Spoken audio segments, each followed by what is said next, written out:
En junio del año pasado, mis hermanos, se descubrió en la zona de Prescott, Arizona, el culpable, el autor de 8 incendios en esa zona. Una persona había ocasionado 8 incendios en Prescott, Arizona, y se descubrió quién fue.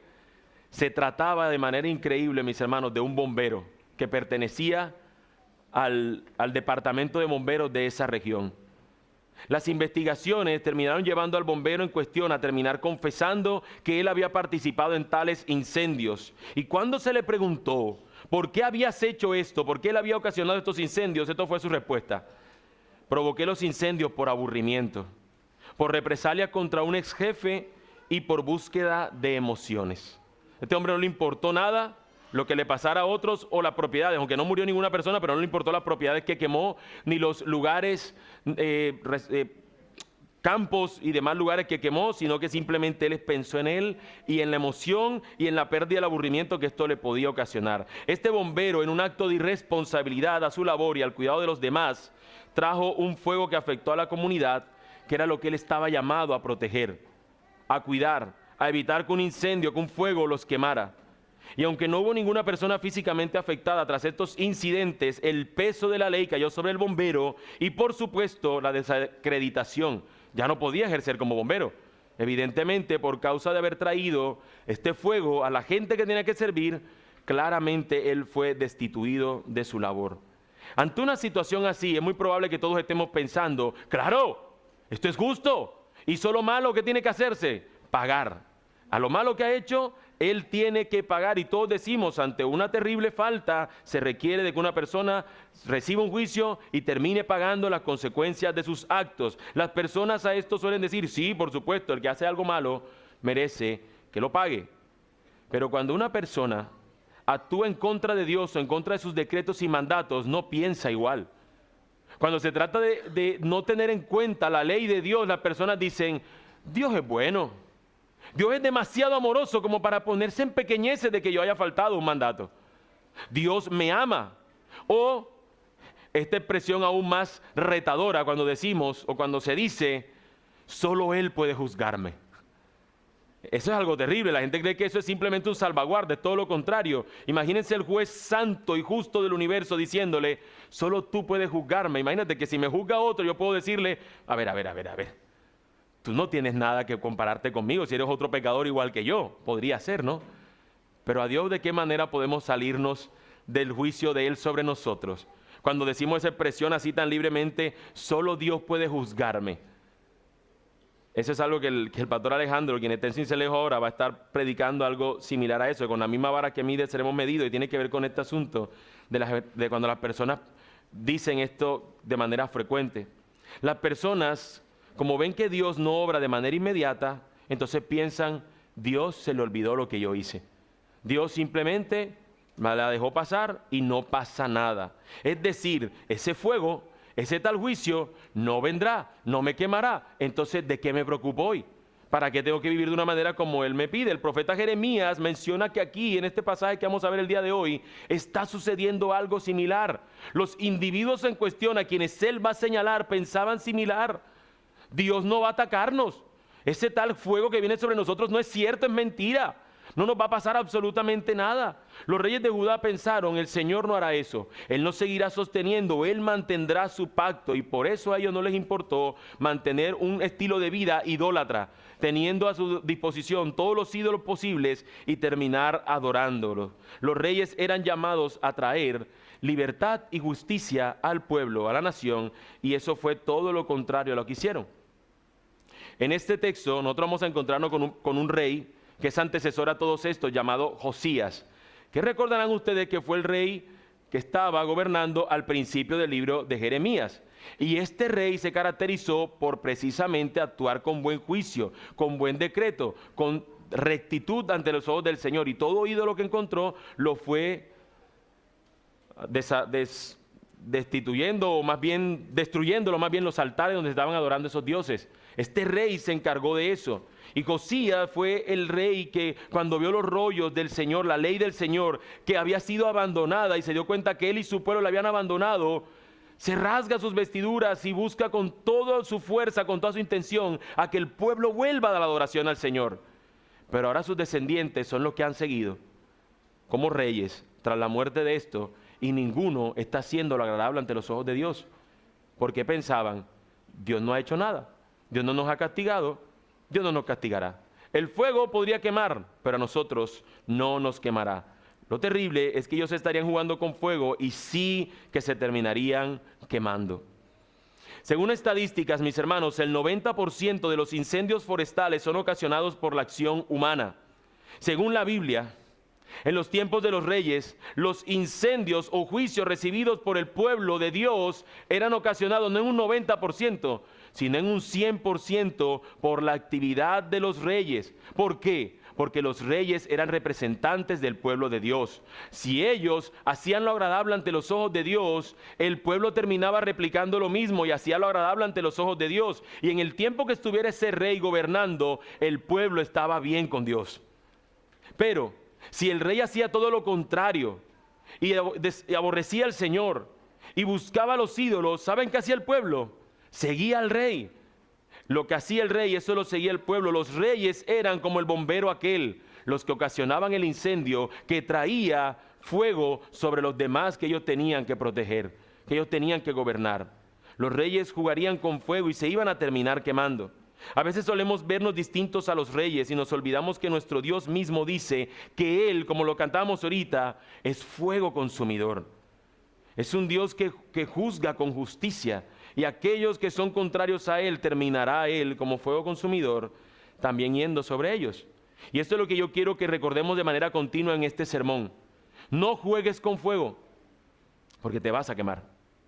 No juegues con fuego, porque te vas a quemar. Esta es una expresión popular, la usamos en sentido literal. Si tú ves a alguien con fuego, le dices enseguida lo mismo: hey, ten cuidado. Está alguien preparando un carbón para un asado, le decimos, ten cuidado, ese carbón quema. Ojo con eso, ¿cierto? Sabemos que el fuego quema. Pero la expresión tiene un sentido obviamente figurativo, metafórico, no un sentido literal. Y es, si tú haces una actividad peligrosa o una actividad tremendamente dañina, nociva, te vas a terminar afectando por esa actividad que estás realizando. Hay un peligro en ella. El libro de los Proverbios lo expresa de esta manera: ¿puede un hombre poner fuego en su seno sin que arda su ropa? ¿Puede un hombre meterse un fuego aquí en la camisa sin que se le queme la camisa? ¿O puede caminar un hombre sobre carbones encendidos sin que se quemen sus pies? Y no Van Damme, ¿no? En una película que camina sobre los carbones encendidos. Dice el proverbista: así es el que se llega a la mujer de su prójimo, cualquiera que la toque no quedará sin castigo. Es decir, te pones de adúltero, de fornicario, y el Señor terminará castigando a esa persona. Es lo que trata de decir el texto. La ley vendrá sobre él. Había una ley que el Señor había estipulado para aquellos que actuaran de esa manera. Así que intentar tomar un fuego y ponerlo sobre nuestro pecho no es algo recomendable. Nos va a terminar quemando. Algo similar a lo dicho en este pasaje es lo que el Señor le ha advertido a los reyes. Hay un fuego que se avecina y ustedes serán responsables de ese fuego. Pero en lugar de arrepentirse, ellos decidieron actuar como si ese fuego no lo fuera a quemar. Mira cómo el Señor los había advertido en el versículo 10 del capítulo 21. Porque he puesto mi rostro contra esta ciudad para mal y no para bien, declara el Señor. Será entregada en manos del rey de Babilonia, quien le prenderá fuego. El Señor había prometido traer esto sobre el pueblo, pero ellos, los reyes, decidieron ignorarlo. Ese fuego se avecinaba. Y para que un fuego se propague, mis hermanos, necesita de ciertas condiciones. Es por esto que cuando usted compra algunas cosas como, qué sé yo, un talco en aerosol, un desodorante de pies en aerosol, le dice ahí, ojo, inflamable, tenga cuidado que esto puede explotar. O por ejemplo, cuando vamos a ciertos sitios en particular, también nos dan esa siguiente indicación. Por ejemplo, va a echar usted gasolina, le dicen, por favor, apague el vehículo o desconecte el celular, no esté usando el celular, por favor, para evitar que pueda producirse alguna chispa y generar entonces un incendio. Estas son las advertencias que se nos dan para evitar que se genere un fuego que termine en una tragedia angustiosa. Y es lo primero que el Señor nos va a mostrar en este texto que Él hace: advertirlos a los reyes de que si ellos hacen eso, van a traer un fuego. Y lo que vemos en primer lugar, los primeros versículos, la advertencia de jugar con fuego. Versículos 21-11 hasta capítulo siguiente, capítulo 22, versículo 5. La advertencia de jugar con fuego es que te puedes terminar quemando. Versículos 11 nos dice: entonces dile a la casa del rey de Judá. Estamos en Jeremías capítulo 21, 11. Entonces dile a la casa del rey de Judá: oigan la palabra del Señor, casa de David, así dice el Señor: hagan justicia cada mañana y liberen al despojado de mano de su opresor. Noten lo que dice el texto: no sea que mi furor, una llama, salga como fuego y arda, y no haya quien lo apague a causa de la maldad de las obras de ustedes. El Señor les empieza a advertir: tengan cuidado, no permitan, eviten esto. Dice el Señor: yo estoy contra ti, moradora del valle, roca de la llanura, declara el Señor. Los que dicen: ¿quién descenderá contra nosotros? ¿Quién entrará en nuestras moradas? Yo los castigaré conforme al fruto de sus obras, declara el Señor. Y prenderé fuego en su bosque que consumirá todos sus alrededores. El Señor está utilizando este sentido metafórico. Por causa de su desobediencia, yo voy a traer un fuego que los va a quemar. Dios es el fuego, quien consumirá al pueblo. Ellos habían escuchado de Dios como ese fuego, pero un fuego que protege. Esto es lo que ellos habían escuchado de Dios. En el desierto, cuando Dios nos había libertado de la esclavitud en Egipto, Dios fue como un fuego para nosotros en las noches donde el desierto es frío. Y Dios había sido una columna de fuego que nos había resguardado. Todo lo que yo he escuchado de Dios es que sí, Él es un fuego, pero un fuego que nos mantiene bien, cálidos, en una condición favorable. A ellos les resultaba extraño que este fuego pudiera consumirlo. ¿Por qué? Porque cuando Dios consumía, lo hacía a las naciones paganas, como lo vemos en Sodoma y Gomorra, que recibieron el fuego de Dios del cielo y los terminó consumiendo. Así que la idea era: Dios a nosotros, su pueblo, nos da un fuego, pero es un fuego que nos bendice, que nos ayuda. Pero al pueblo pagano, Dios le manda un fuego cuando están en pecado que los consume. Así que si nosotros somos el pueblo de Dios, no nos puede pasar nada malo. Lo que ellos ignoran es que Dios los acaba de decir a ellos: es que ustedes son como esos paganos. Y si a esos paganos yo les traje fuego, ¿qué les voy a traer a ustedes? Fuego también. De sentido metafórico aquí es una advertencia para nosotros hoy también. Yo les pregunto: ¿quién es Dios para ustedes? ¿Quién es Dios? ¿Quién es Dios? ¿Es ese papá alcahueta que tú simplemente le montas la llorona y te da todo lo que tú quieres? ¿O realmente Dios es esto que Él dice aquí que es? Este que dice aquí quién es Él. Dios no es lo que tú te imaginas. Dios es lo que Él revela de Él mismo en su palabra. No es lo que los reyes pensaban: ese rey no puede ser capaz de esto. No, Él está diciendo que lo va a hacer. Así que Dios no es una especie de papá alcahueta que te va a dejar pasar todas las cosas. No juegues con fuego, te terminarás quemando. Dios es un juez justo y a cada uno ha de darle lo que merece. La advertencia va a pasar de ser un sentido metafórico utilizando el fuego a pasar un sentido más claro. Y miren cómo lo dice la advertencia que el Señor dice. Versículo 1 y 2 del capítulo 22 nos dice: así dice el Señor: desciende a la casa del rey de Judá. Recuerden, Jeremías le está hablando a los reyes. Desciende a la casa del rey de Judá y habla allí esta palabra. Escucha la palabra del Señor, oh rey de Judá, que te sientas sobre el trono de David, tú, tus siervos y tu pueblo que entran por estas puertas. Y aquí el Señor le va a dar la demanda. Así dice el Señor: practiquen el derecho y la justicia y liberen al despojado de manos de su opresor. Tampoco maltraten ni hagan violencia al extranjero, al huérfano o a la viuda, ni derramen sangre inocente en este lugar. Esto es lo que tenían que hacer los reyes: traer justicia, libertad al pueblo de Dios, cumplir el pacto que Dios había hecho, la ley que Dios les había dado, hacer que el pueblo viviera de una manera agradable ante el Señor. Y por eso el Señor se los está recordando. Recuerden que estamos en la advertencia. La promesa se lo muestra en el versículo 4: porque si en verdad observan este mandato, entonces entrarán reyes por las puertas de esta casa y se sentarán en el lugar de David en su trono. Entrarán montados en carros y caballos, el rey, sus siervos y su pueblo. Si tú obedeces, tú vas a tener una dinastía. Tú vas a tener reyes siempre en esta casa que seguirán haciendo esto. Pero ¿qué pasa si no lo hacen? Pero si no obedecen estas palabras, juro por mí mismo, declara el Señor, que esta vendrá a ser una desolación. Si ellos obedecían, el Señor garantizaba un lugar para sus descendientes como reyes, una casa para siempre, o en cambio una casa desolada. Todos yo sé que diríamos, no, una casa para siempre. Claro, estoy pensando en el futuro de mis hijos. Ellos decidieron lo contrario, porque ellos son diferentes a ustedes, ¿verdad? Diferentes a mí. Escogieron lo malo en lugar de lo bueno. Lo triste es que escogerían esa segunda opción. Escogerían jugar con fuego a pesar de las advertencias. Y vemos lo mismo, mis hermanos, aunque nos parezca difícil, lo vemos en nuestros días. Las personas no ven el valor de tener una casa consagrada al Señor, de tener una casa para vivir en rectitud al Señor.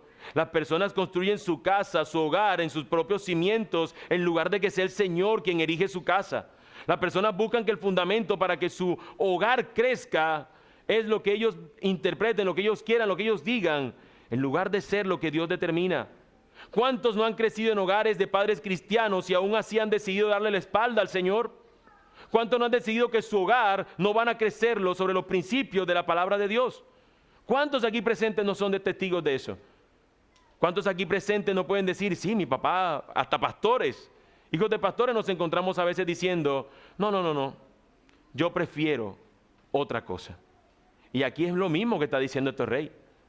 Su padre había hecho lo agradable ante los ojos de Dios. ¿Y sabe qué dijeron? No nos importa ya no tener una casa para adorar al Señor, para rendirle tributo al Señor, para hacer lo que Él quiera. Queremos ser nuestros propios reyes y bajo nuestras propias premisas. Las advertencias, al ser ignoradas, dieron lugar a la consecuencia.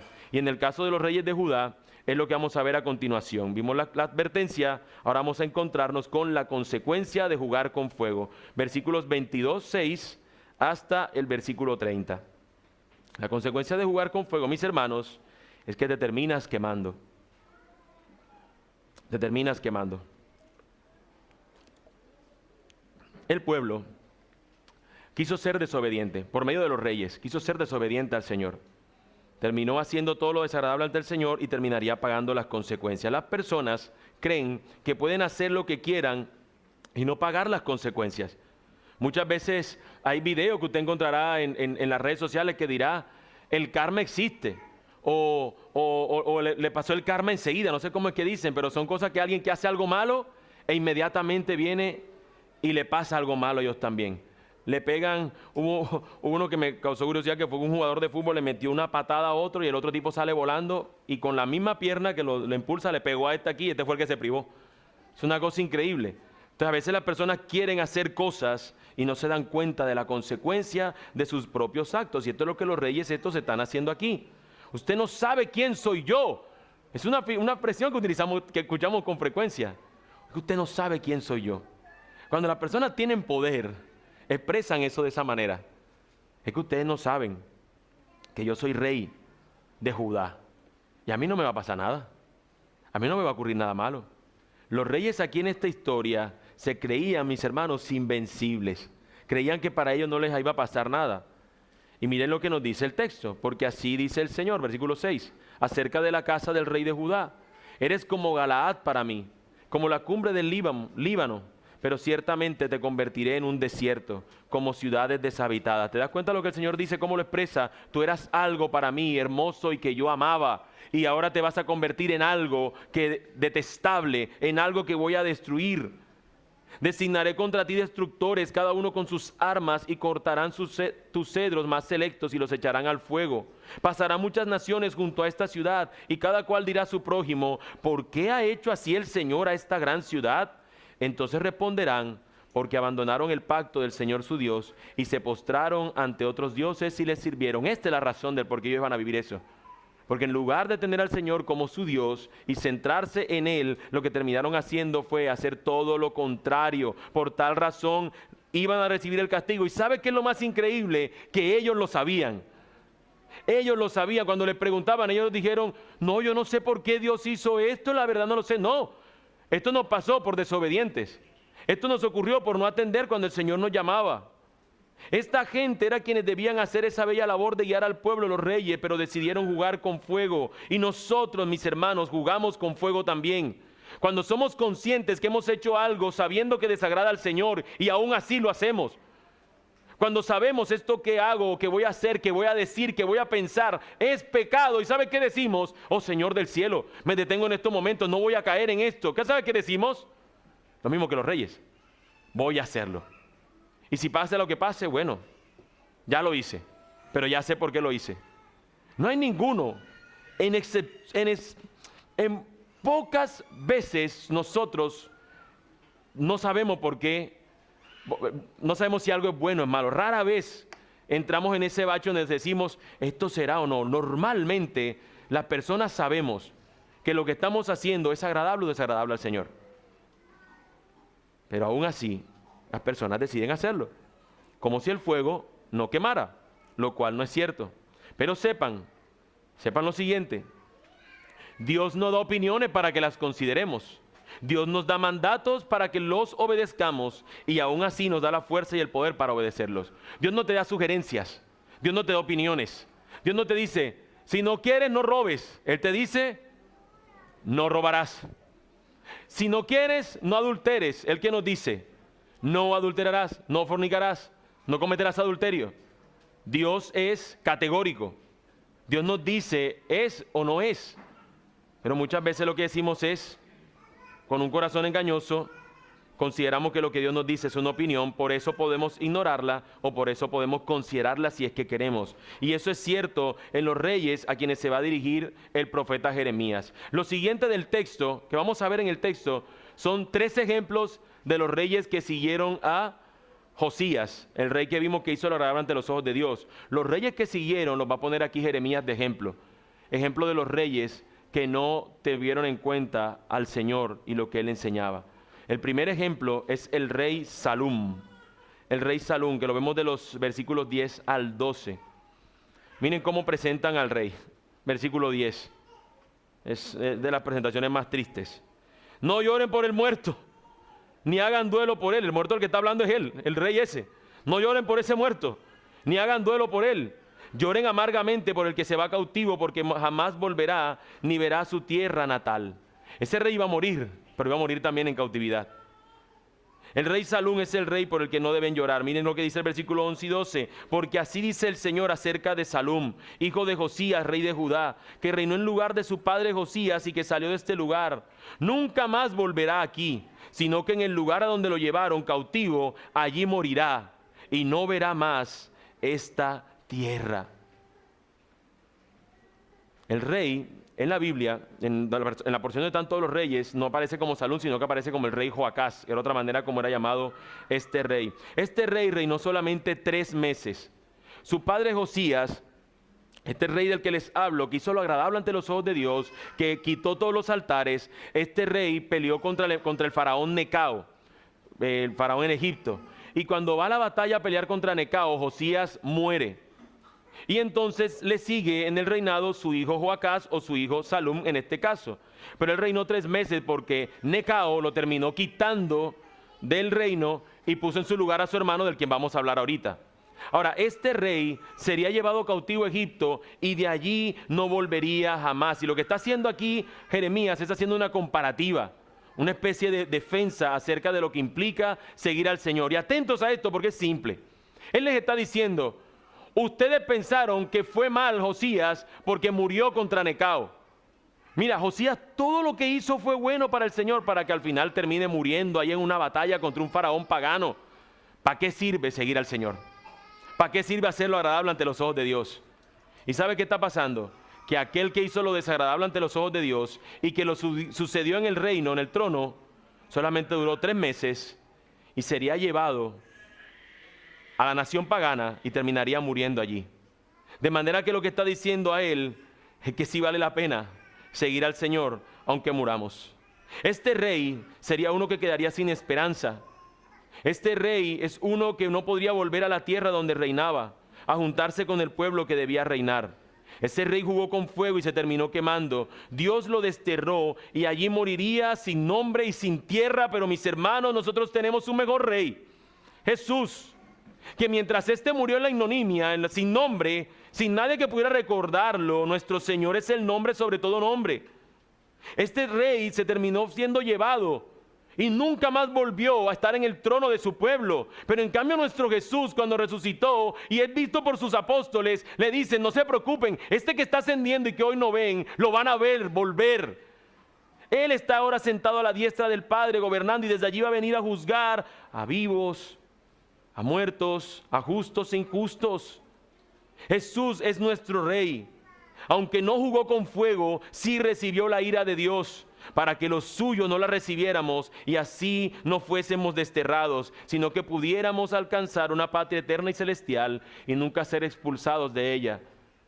Este Rey, Salum, trajo sobre su pueblo calamidad por causa de su desobediencia. Nuestro Rey, por causa de su obediencia, nos trajo libertad y salvación. Cuán distinto es nuestro Rey Jesús. Este Rey ha hecho esto por nosotros para que vivamos ahora en rectitud en tanto Él regresa. Porque un rey tenía que traer rectitud y obediencia al pueblo, y con su ejemplo hacer que su pueblo lo siguiera y lo obedeciera también a Dios, la ley de Dios. Y esto mismo ha hecho nuestro Rey. Nos ha llamado, Él ha vivido en rectitud para que ahora nosotros también lo vivamos. No lo hizo para que jugamos con fuego, lo hizo para que nosotros seamos hoy su pueblo santo. Cuán diferente, mis hermanos, es este Rey. Pero no termina allí en los ejemplos de los reyes. El texto nos presenta el siguiente rey mencionado por Jeremías, el rey Joacín. Nos dice cómo es su actuar, los versículos 13 al 16. Ay del que edifica su casa sin justicia y sus aposentos altos sin derecho, que a su prójimo hace trabajar de balde y no le da su salario. El que dice: me edificaré una casa espaciosa con amplios aposentos altos, y le abre ventanas, la recubre de cedro y la pinta de rojo. ¿Acaso te harás rey porque compites en cedro? ¿No comió y bebió tu padre y practicó el derecho y la justicia? Por eso le fue bien. Defendió la causa del pobre y del necesitado, entonces le fue bien. ¿No es esto conocerme?, declara el Señor. Pero tus ojos y tu corazón solo están para tu propia ganancia, para derramar sangre inocente y para practicar la opresión y la violencia. Él siguió como rey. Este rey del que nos habla acá es Joacín. Y el rey Joacín siguió en lugar de su hermano, después de que su hermano fuera ocupar el lugar de su padre Josías. Después de 3 meses es llevado, como les decía, a Egipto, y el mismo Necao, el faraón, termina poniéndolo a él en lugar de su hermano. Él construyó un palacio, y diferente a su padre, que destruyó los lugares altos de adoración, este hombre se erigió un lugar alto para él ser visto y para incluso darle lugar a otros dioses, y practicó la opresión y la violencia, porque en lugar de traer libertad, rectitud al pueblo, cuando pedía construir estas cosas, aplicaba mano dura sobre el pueblo. Se nos describe la manera como fue castigado este rey. Versículo 18 en adelante. Por tanto, así dice el Señor acerca de Joacín, hijo de Josías, rey de Judá: no llorarán por él. Ay, hermano mío, o ay, hermana, no llorarán por él. Ay, Señor, o ay, su gloria. Será enterrado con entierro de asno. Será arrastrado y tirado fuera de las puertas de Jerusalén. Sube al Líbano y clama, y da voces en Basán. Clama también desde Abarim, porque han sido destruidos todos tus amantes. Te hablé en tu prosperidad, pero dijiste: no escucharé. Esta ha sido tu costumbre desde tu juventud, que nunca has escuchado mi voz. A todos tus pastores arrasará el viento, y tus amantes irán al cautiverio. Entonces ciertamente serás avergonzada y humillada a causa de toda tu maldad. Tú que moras en el Líbano, anidada en los cedros, ¿cómo gemirás cuando te vengan los dolores como de mujer de parto? Básicamente el Señor está diciendo: por causa de lo que este hombre hizo, por causa de lo que el rey practicaba, el pueblo va a terminar también sufriendo. Este pueblo hizo lo contrario a los ojos del Señor. Vio que el fuego podía quemar y aún así lo ignoró. Vio que podía suceder algo malo al pueblo y aún así lo ignoró. En estos días me encontré con un hombre en el supermercado. Y entre las cosas que estamos hablando por un tema en particular de lo que está pasando ahí en el momento de la compra, en un momento viene y me dice que él no cree en ese asunto tal de la resurrección. Y empezamos ahí una conversación. Y dentro de lo que él decía, por más que presentaba ciertos argumentos, el hombre se mantenía que él no creía nada de este tipo de cosas supersticiosas que aparecieran en la Biblia, pero que él creía en Jesús como alguien bueno y para seguir su ejemplo. Y así como ese hombre, muchos hombres hoy siguen razonando o razonan de esa manera. Razonan de que la Biblia puede decir muchas cosas, pero que no tiene nada que decirle a ellos. Y si tú eres de esas personas, Considéralo. Considéralo, porque el Señor aquí ha hablado y así personas en la Biblia razonaban. Dios no puede hacer esto malo. Dios no actuaría de esa manera. Y terminaron recibiendo el castigo. El rey Joacín, para vergüenza del pueblo, fue llevado fuera de la ciudad y muerto de manera terrible. Nuestro rey también moriría de manera terrible. Y también a las afueras de la ciudad. Pero en lugar de traer la vergüenza a su pueblo, Él le trajo la salvación. Y esa es la diferencia de nuestro rey. Esa es la diferencia de Jesús. Y es que en Él tú deberías confiar, mi amigo. Deja de pensar que el fuego no te pueda quemar, antes bien confía en este rey que puede y quiere rescatarte. En ningún otro hay salvación. No es un rey como Salum, no es un rey como Joacín, y mucho menos es un rey como el tercero que vamos a ver que nos presenta Jeremías. El tercer ejemplo, el rey Conías. Miren cómo es descrito este rey. A uno nos dice, no llores por ese muerto. Al otro nos dice, tú has sido malo, te voy a aborrecer, vas a morir a las afueras de la ciudad, como el entierro que se le hace un burro. Así va a ser tu entierro. Pero miren a este lo que nos dice. Vivo yo, declara el Señor, aunque Conías, hijo de Joacín, rey de Judá, fuera anillo en mi mano derecha, aún de allí lo arrancaría, dice el Señor. Si tú fueras alguien quien yo tengo como algo de autoridad, yo te voy a arrancar de mi mano. Te entregaré en manos de los que buscan tu vida, sí, en manos de los que temes, en manos de Nabucodonosor, rey de Babilonia, y en manos de los caldeos. Te arrojaré a ti y a la madre que te dio a luz a otro país donde no nacieron, y allí morirán. Pero a la tierra a la cual con todo el alma anhelan volver, a ella no volverán. Este rey, su reino también duró 3 meses. Este rey fue cambiado, en este caso no fue Necao, el faraón, sino que en este caso fue Nabucodonosor, quien lo terminó quitando y en su lugar puso a Sedequías, al rey que hablamos la semana anterior. Dios desechó a este rey, a Joacín, le quitó su autoridad. El anillo representa una señal de autoridad y Dios lo que está diciendo es, tú no eres autoridad, tú no eres una autoridad embestida por mí. Ya tú no tienes lugar, ya tú no eres quien representa. Como representante del pueblo, él ya no valdría para nada. Y es lo que nos muestran los versículos 28 y 29. ¿Es acaso este hombre Conías una vasija despreciada y rota? ¿Es un objeto indeseable?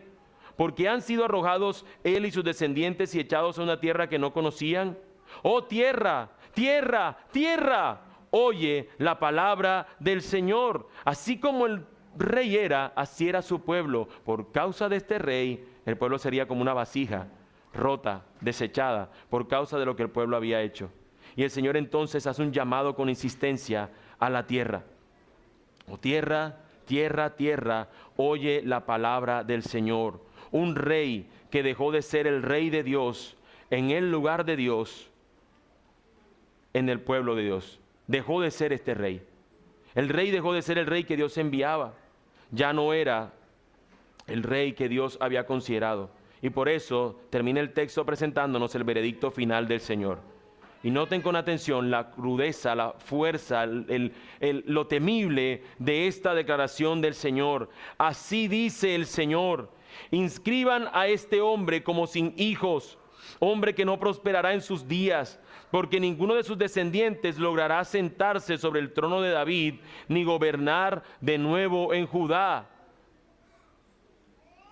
No sé, porque tal vez algunos aquí no conozcan la parte de la historia bíblica, pero el Señor había prometido al rey David que tendría una descendencia para siempre, y que en su trono siempre habría un rey. Pero por causa de esta desobediencia y este actuar de los reyes, Dios les está diciendo, ahora mismo lo que le había prometido a David, tú lo acabas de extinguir. Este último rey, la declaración que Dios está diciendo es abrumadora. No habrá un descendiente tuyo.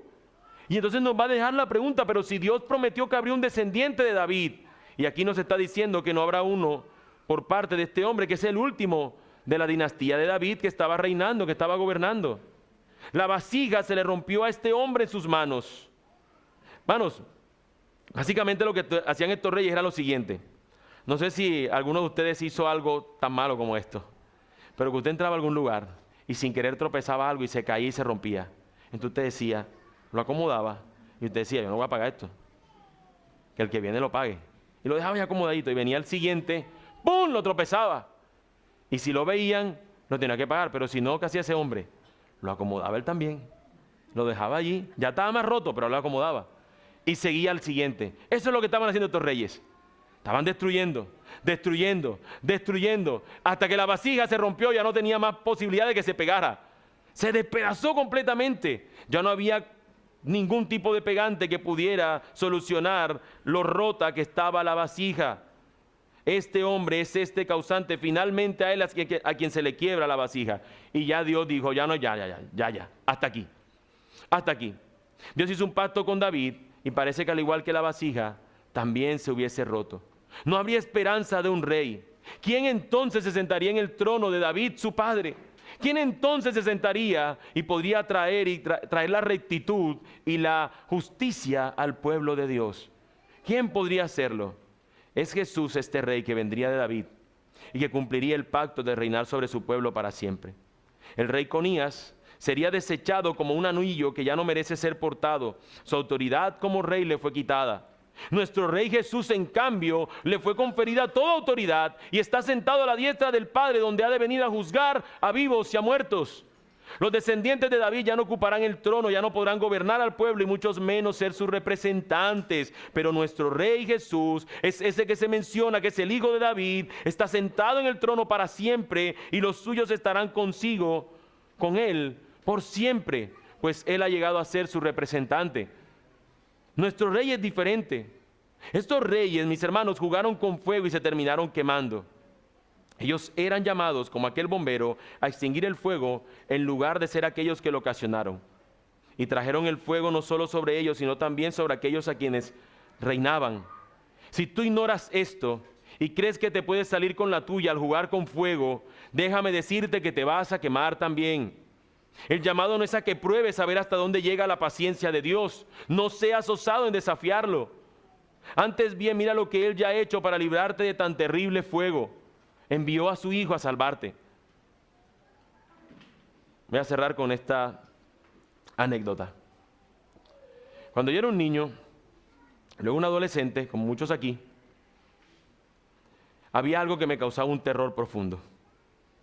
Que mi mamá me advirtiera de algo y yo no obedecerla y recibir una consecuencia por esa razón. Yo pensaba así porque en muchas ocasiones que había hecho algo que ella me había dicho que no hiciera, siempre me había pasado algo malo.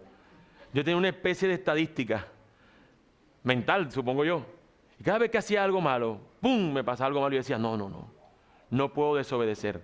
De manera que muchos paseos dejé de ir por causa que mamá me dijera, yo no sé para qué vas allá. Yo decía, no, ya no voy para ningún lado. Ya no voy para ningún lado. No, que vamos para el parque. No, ya no voy. Mamá me dijo que no y no. Ahora, pasaron varios años y algo ocurrió que cambió absolutamente todo. Desobedecí en algo y me encontré que no había nada como una justicia mística que me castigara.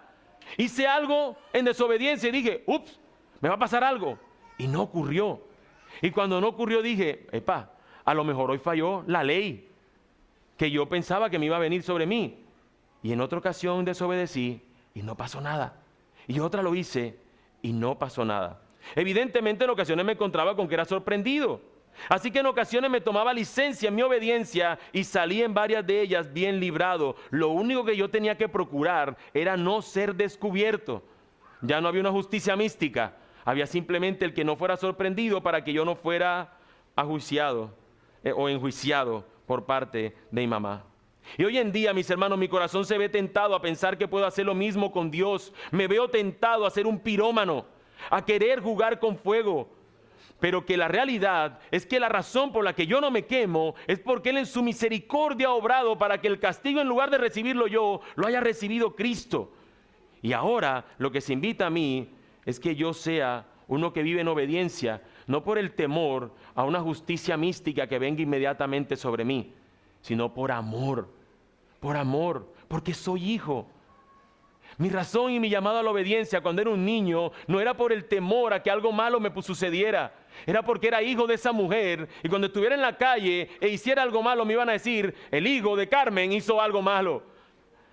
La razón por la que nosotros somos llamados a no jugar con fuego no es para no quemarnos literalmente, Ese es el peligro mayor.